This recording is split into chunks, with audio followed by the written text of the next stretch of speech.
The Japanese focus method that feels illegal. Let me ask you something. Have you ever sat down to study, fully serious, fully ready, and then 5 minutes later, you're checking your phone, opening random tabs, rearranging your desk like it suddenly matters? Yeah, same. And what's worse? Sometimes you're not even distracted by anything interesting. Your brain just refuses to lock in. It's like your attention leaks everywhere. And today, I want to show you a Japanese focus method that genuinely feels illegal when you try it, because of how simple it is, and how weirdly effective it becomes. The real problem with focus. Most people think focus is about discipline, or motivation, or trying harder. But that's not actually true. Focus is mostly about reducing mental resistance, because here's what usually happens. You sit down, your brain sees, study for 2 hours, finish the whole chapter, do all the assignments, and it panics. Not dramatically, but subtly. So instead of working, you procrastinate, not because you're lazy, but because your brain hates long, undefined effort. And this is where the Japanese trick comes in. The method. Time boxing, but smarter. You've probably heard of Pomodoro. 25 minutes work, 5 minutes break. Cool. But the Japanese approach tweaks this in a really interesting way. Instead of forcing long focus blocks, you start ridiculously small, almost laughably small. We're talking 5 minutes, not 25, not 50, 5. And before you think that's pointless, stay with me, because this is where it gets powerful. Step 1. Set a tiny focus window. You set a timer for 5 minutes. That's it. And during those 5 minutes, you only have one job. Stay with the task. No performance pressure. No be productive. Just stay. Even if you read slowly, even if you barely move, even if your brain feels foggy, just don't switch tasks. That's the rule. Why this feels weirdly easy. 5 minutes doesn't scare your brain. It doesn't trigger resistance.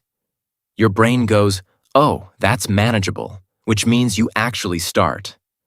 And starting is the hardest part of focus, not continuing. Starting. Most people lose battles with focus before they even begin. This bypasses that entirely. Step 2. The illegal part. Here's where it gets interesting. When the timer ends, you don't automatically stop. You ask, do I want to continue? Not should I, not I have to, just do I want to? And something surprising happens.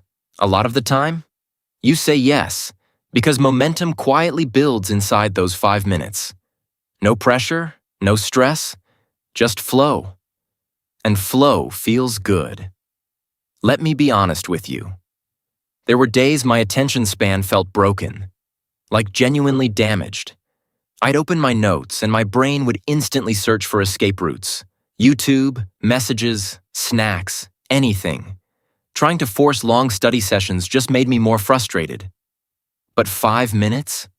My brain didn't fight that. And once I got moving, continuing became natural. Not heroic, not motivational. Just easier. Step 3. Remove escape routes. This part matters more than people think. During your 5-minute block, phone away, notifications off, only one tab open.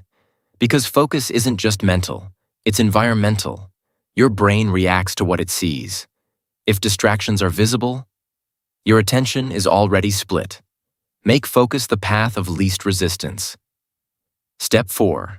Train your brain, not your willpower. Here's the hidden magic of this method. You're not forcing focus, you're training it. Each successful 5-minute block tells your brain, see, this isn't painful, which lowers resistance next time. Focus becomes less of a fight, more of a habit. That's the long-term win. What usually happens, and it's kind of funny, you start with 5 minutes. You get slightly into the task. The timer rings, and suddenly stopping feels annoying. That's when you know it's working. because now you're riding momentum instead of chasing motivation. Huge difference. The burnout safe advantage long study sessions are mentally heavy.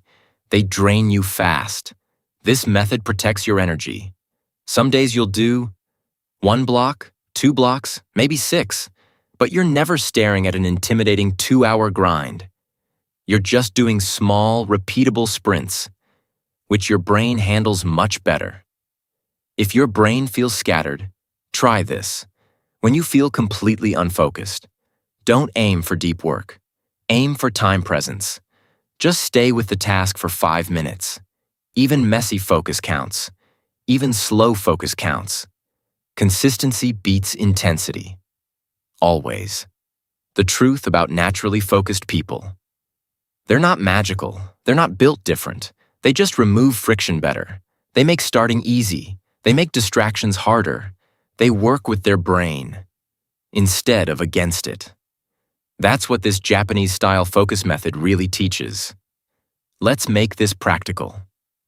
Next time you don't feel like studying, or working, or doing anything productive, don't tell yourself I need to focus for hours. Just say 5 minutes. That's it. Anyone can survive 5 minutes. And once you start, everything changes. Quick recap. Tiny focus window, no pressure inside it. Ask to continue. Remove distractions. Repeat. Simple, but ridiculously effective. Try this tonight, seriously. 5 minutes, no overthinking, no dramatic routine. Just start small. Let's build focus the smart way. Let's level up together.